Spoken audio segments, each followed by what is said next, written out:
Mr. Leaves was here." Those were the first words out of my daughter's mouth that morning. I dismissed the strange statement as the usual make-believe of a 7-year-old girl. It did not seem unusual to me that she would develop a new imaginary friend, especially under the circumstances. Change can do that to a kid, forcing them to create something to hold on to, an anchor which makes the world seem more secure. My wife, Erin, and I had named our daughter Karen, after an aunt, but we always called her Kip instead. It was an old English word my grandfather used when he was going to sleep. Karen loved to sleep more than most, and so Kip suited her just fine. We had moved away from the city to find somewhere less hectic, somewhere we could call home. As a doctor, I had to wait until an opportunity arose and was delighted when an opening appeared in the sleepy town of Windarm. It was a quiet place, filled with pristine cottages, sun-baked streets, and lush hedgerows. Not too big, not too small, perfect for the three of us. Our new home on the outskirts of Windarm town was older than we were used to, a large farmhouse dating back 150 years or so. With a little bit of land thrown into the deal for good measure, we fell in love with the place immediately. When we first pulled up outside, Kip rushed up the rickety white stairs and through the wide front double doors and disappeared into the embrace of her new home. She was ecstatic, roaming around the unexplored spaces inside. It was an adventure for her. Even at such a fragile age, she understood the importance of the stories old places could tell. She didn't mind the dust and cobwebs, the shaky banisters, or the creaking floorboards. Within 10 minutes, each of the 3 floors had been scouted out by her little 7-year-old feet. Of course, there were sure to be nooks and crannies not yet seen in the attic and cellar, but Kip was not interested in those places for now. She was only interested in where she could sleep and play. I naively told her that she could choose any of the bedrooms as her own, and of course she did. The best one in the house. Erin and I smiled at each other, watching happily as our daughter darted around her new room excitedly. She loved the high ceiling because it felt grand and imposing, like being a princess in a castle. She found the groans and squeaks that the floorboards made under her feet hilarious, pressing up and down on the loudest ones while giggling. Most of all, she loved the window. It was wide and sprawling, though its flaking wooden frame would need to be painted. Looking out to the farmland which bobbed and weaved over flats and small hills below, the window revealed an old oak tree that towered alongside a vacant barn nearby. The summer sky bleached the world in blues, whites, and yellows, and yet it was something much closer which fascinated my daughter. A thick web of ivy roots that thrust out of the soil decades earlier, climbing a carefully constructed wooden frame attached to the house, which rose as high as the roof. The ivy had clawed and fingered its way across the wooden slats of the farmhouse, almost entirely covering that side of the building. The surrounding land was in full bloom, everything vibrant and green. The fields were swathed in tall crops which poked out of the soil like a million city dwellers standing still in the sun. Everything was alive and vivid. That was, except for the climbing ivy. Its veins were spindly, yet clung to the wooden frame of the house with deceptive strength. A vast sea of leaves, brown and withered, reached up across the wooden wall, encircling Kip's window, though never touching the glass. There was something troubling about those vines, clashing against, almost strangling the possibilities of summer. Kip didn't mind. In fact, she was enamored by them, having me open the windows so she could caress the golden leaves, as she saw them, which touched the sill. The first night in the house was like any spent in a new place. Unfamiliar creaks and sounds echoing out through the darkness.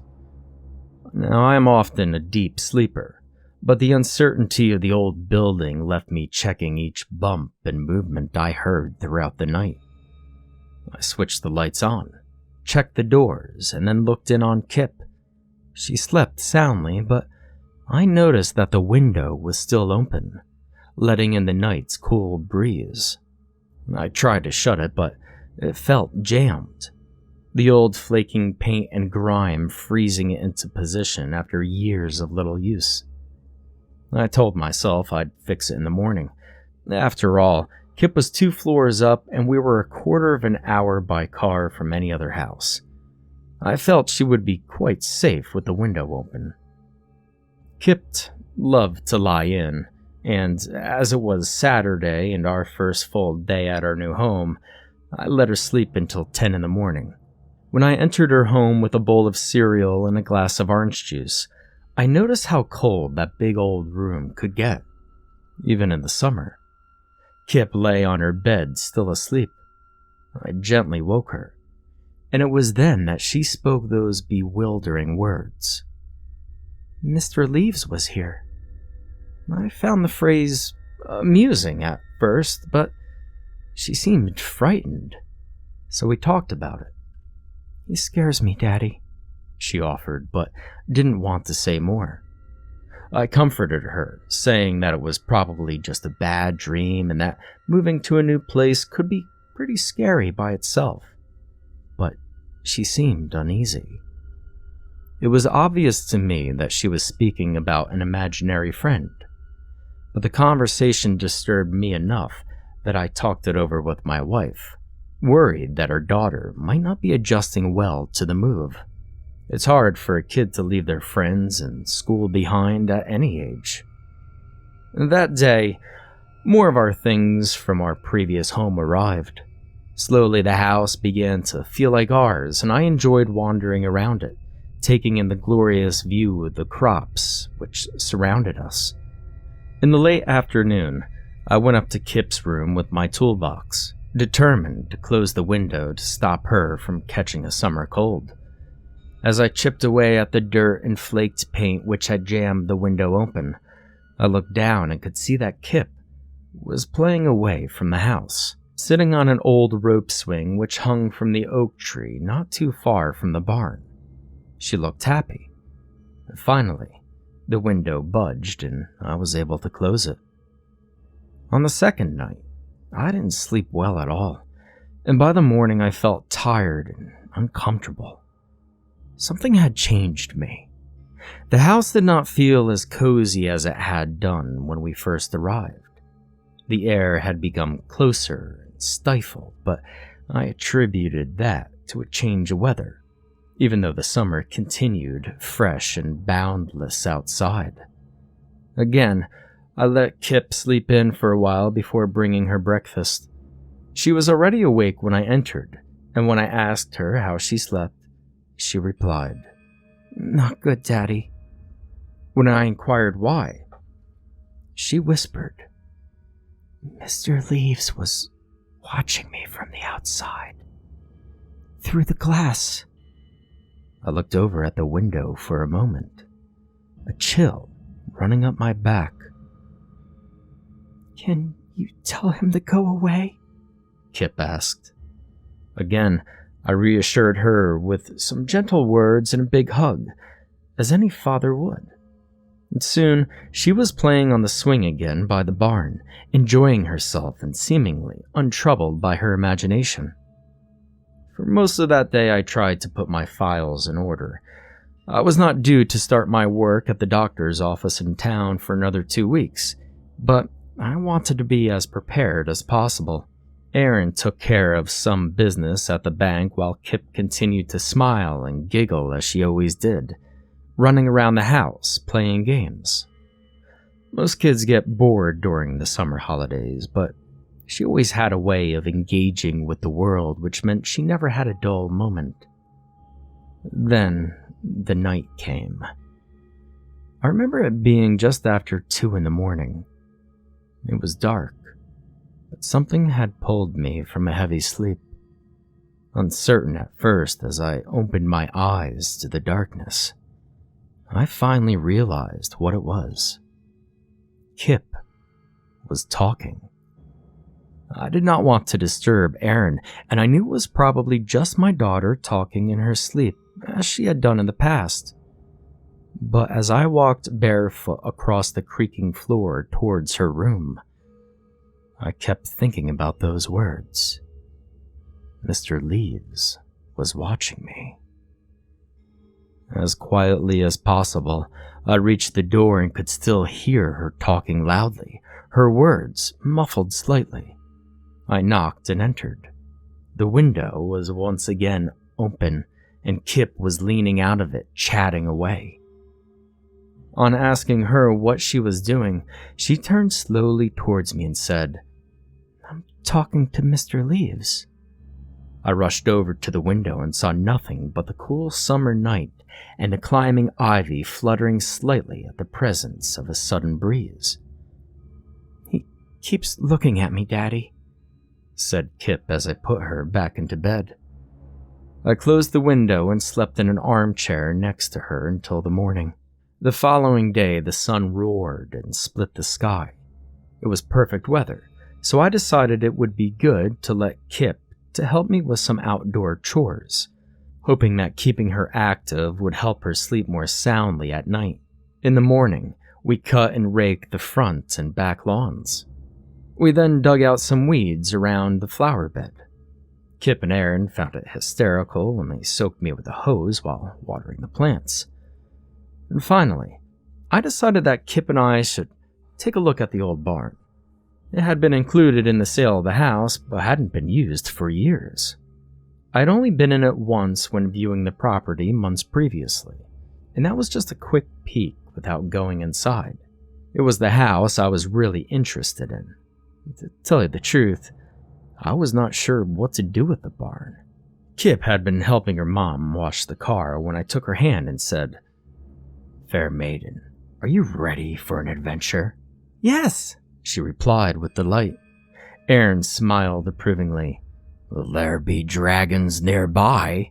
I said loudly in my best pirate voice, "and only the swashbuckling sword skills of the legendary Lady Kip can defeat them. Okay, let's go." I grabbed her hand and led her around to the side of the house, where her window looked out, high above. Picking her up and putting her on my shoulders, she laughed loudly. "Go, Daddy, go!" I ran forward towards the old barn, but as we passed the old oak tree on the way, she suddenly stopped laughing. At first, she asked quietly, "Where are we going?" But after another few footsteps, she suddenly burst into tears, shouting and pleading for us to go back to the house. I stopped immediately, shocked by her response, and gave her a big hug as my wife came running. "What's wrong, honey?" asked Erin. Through tears and shaking voice, Kip replied, "Daddy was taking me to the barn." "Why did that upset you?" "Mr. Leaves! Mr. Leaves!" she yelled, continuing to sob and cry. Erin comforted our daughter as I marched inside. I was going to put a stop to this nonsense. Grabbing my toolbox, I ran up the stairs and into Kip's room. In a few minutes, the job was done, and the window had been nailed shut. There would be no more talking to Mr. Leaves. After making Kip her favorite supper and letting her stay up a little later than usual to watch a film with us, Erin and I tucked her into bed back upstairs. She did not seem upset any longer, and when we brought up the idea of her moving rooms, she swore to us that everything was fine. She really did love that room. Erin read her a story, we kissed her goodnight, and then we went to bed. And I later woke to the sound of screaming. Now, no one should underestimate the power of a child's cry for help on a parent. I leapt out of bed and tore across the hallway in the dark, bursting into Kip's room. she'd lie in the middle of the floor, sobbing in fear. My eyes had yet to adapt to the darkness, but as I instinctively stepped forward to pick my daughter up from the ground, I knew that I was not alone. A sharp pain seared across the back of my head as something hit me, and I fell to the floor, dazed. "Daddy!" Kip screamed as she clutched onto me for dear life. The sound of clambering feet quickly followed, and as I rolled over, I saw Erin running through the doorway. I tried to warn her, but the strike to the back of my head had left me both bloodied and sluggish. As any loving mother would, Erin ran to her family's aid. The tall, darkened figure then reached out from behind the door, grabbing my wife's throat with grizzled, dirt-ridden hands and smashing her head straight into a wall. Her body crumpled to the ground. I staggered to my feet and began swinging with my arms as hard as I could at the beast, but in such a daze, the warm trickle of blood running down the back of my neck, it was easy to be outfought. I tried my best, damn it, I tried. Something smashed against my jaw, then my nose, crushing it into my face, and I gasped and fell to the ground. Kip held on to me once more, screaming and crying, her world just completely undone. There was no comfort I could give, no offer of protection. The blood from my shattered nose filled my mouth as I lay on my back. I tried to rise once more, only to be battered again by an unseen force. Kip sobbed, and in that moment I knew that I had failed her. The tall figure stooped in the darkness, grabbing Kip by her long locks of beautiful brown hair and yanking her head backwards. She would not let go of me. Again, pulled sharply, this time wrenching my daughter straight out of my arms and lifting her up by the hair. Kip screamed in agony. The room was then bathed in a shower of shattered glass. I looked up and finally saw the beast which had my daughter by the hair, the creature which had set out to destroy my family. It was a man. Just a man. But the thing which had smashed through the window was anything but human. In the darkness, I saw them struggle. The man was powerful, no doubt, but his opponent was big and quick. It was the shape of a person, but as it moved, I could hear the loud rustling of its construction. The man let out a cry, a pitiful, begging sound, pleading for mercy. He dropped Kip to the ground. In silence. Nothing but the rustling of leaves in the night. One last gasp was heard as our attacker was dragged through the open window to his death. I do not know how long I had passed out, but it was Erin who woke me. The attack had left her unconscious for a long time, but she was okay. Helped to my feet, we both staggered over to where Kip was standing, and she was leaning out of the window crying. But they were not tears of fear or physical pain. It was a different sound, one which I knew all too well. It was a cry of grief and loss. Looking down to the ground below, the still dead corpse of our attacker lay in the dirt, covered by a blanket of leaves, which slowly blew away into the distance. We hugged each other and consoled Kip as she stared out into the night. "Mr. Leaves," she whispered. "Mr. Leaves." When the police arrived, they quickly identified the intruder as James Greck, a man who was wanted for questioning in connection with a series of child rape accusations. He had been hiding in the old barn for a while, probably because the house had been empty for a number of years, and he saw it as a place to lay low without being caught.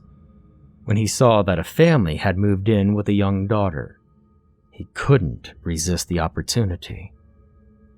We quickly moved from the old farmhouse to a new place across town. But even then, we didn't last long. The memory of that night being so close to where it all took place was too much for Aaron and me. But most of all, we wanted to protect our daughter. Within 6 months, we had left the town of Windarm for good. Kip is now 10 years old. She's happy and continues to surprise us day by day. She says she wants to be an explorer. There's all sorts of stuff out there waiting to be found, she says. And after that night, I tend to agree with her. Epilogue. I often think about what had happened, and what it was that we saw. What saved us. The only hint of an explanation was given to me a month before we left Windarm. I was drinking in a local bar in the early evening and started chatting to an off-duty police officer who attended the scene the night we were attacked. It's a shame you left the old barn. That place deserves a nice family, he said, downing his 6th beer. How can a place deserve anything? I asked. I suppose it's silly. I knew the previous owners, Mr. and Mrs. Dimitra. Nice folks, lived there for years, cared for the place. And what does that have to do with a family living there? Well, they loved kids. Never had any of their own. Don't know why, I don't think they could. What I do know is that everyone around here loved both of them. They always did nice things for the kids, helping out and such. I'm sorry, I still don't understand. Oh, they were always doing stuff for the kids in town, Halloween, Christmas, whenever. And I just think it would have been nice if their old farmhouse went to a family with kids, that's all. They'd have liked that. It was then that I plucked up the courage, whether it was the alcohol or the timing, I don't know, to ask the question I needed answered most. The question I hadn't dared ask anyone for fear of ridicule. But by then I was leaving, so it didn't matter if people thought me mad. I just had to know. Have you ever heard of Mr. Leaves? I asked nervously. The man laughed. Oh, of course I have. I was shocked. Someone actually knew about that thing. And he continued.